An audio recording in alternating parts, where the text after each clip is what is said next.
Our application is on the PHSO report on the women's state pension age. Thank you, Chair. Yes, I brought this debate forward after the publication of the findings of the much anticipated report from the Public Health Service Ombudsman. And thank you, Chair and Committee, for allowing me to present this debate. I won't rehearse the arguments about the Waspi situation. I think we're all quite well versed on that. But I think the situation now moves to where we go. And it has been a cause of real frustration and, I have to say, anger among the women affected that when the publication of the report was made, there was no commitment by either the current Conservative government or indeed the expected incoming Labour government to commit even to the principle of compensation. Now, we're not even talking numbers at this point. We're talking about accepting the findings of the report and how we move on from there.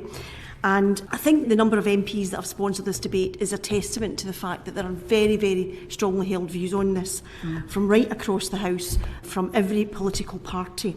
There's 58 signatures on the application, but in actual fact, I've recently received another 2 expressions of interest from 2 different political parties, so there are actually 60 signatures. This reflects, I think, that the House needs to do what has been recommended in the report, which is, and I quote, to act swiftly and make sure a compensation scheme is established, and we think this will provide women with the quickest remedy.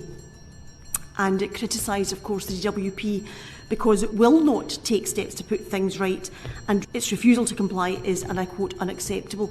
So I think that this is an issue that the House has to debate. We cannot allow it to be the case that Waspi women have won the battle but don't get the spoils of war, if you like. There'll be different views across the House as to what that compensation might look like, and that's all part of the debate.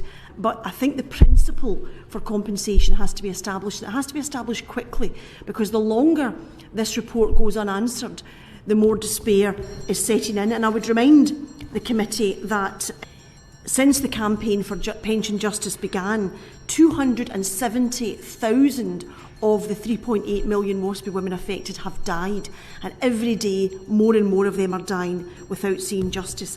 And you know, we have a situation where we've seen the infected blood scandal and we've seen the injustice with the post office, and I think it's starting to feel to a lot of our constituents that the little guy never wins, and not even doesn't win, doesn't get heard. And I think it's our duty as parliamentarians to make sure that we listen to and voice the concerns of our constituents. And members will be free to respond to this report and how we move forward in different ways. And that's why, Chair, I have put in a votable motion. Because what we're trying to establish is the principle of compensation. Because once the House agrees that the compensation should be coming forward, we can perhaps then reflect on what that should look like.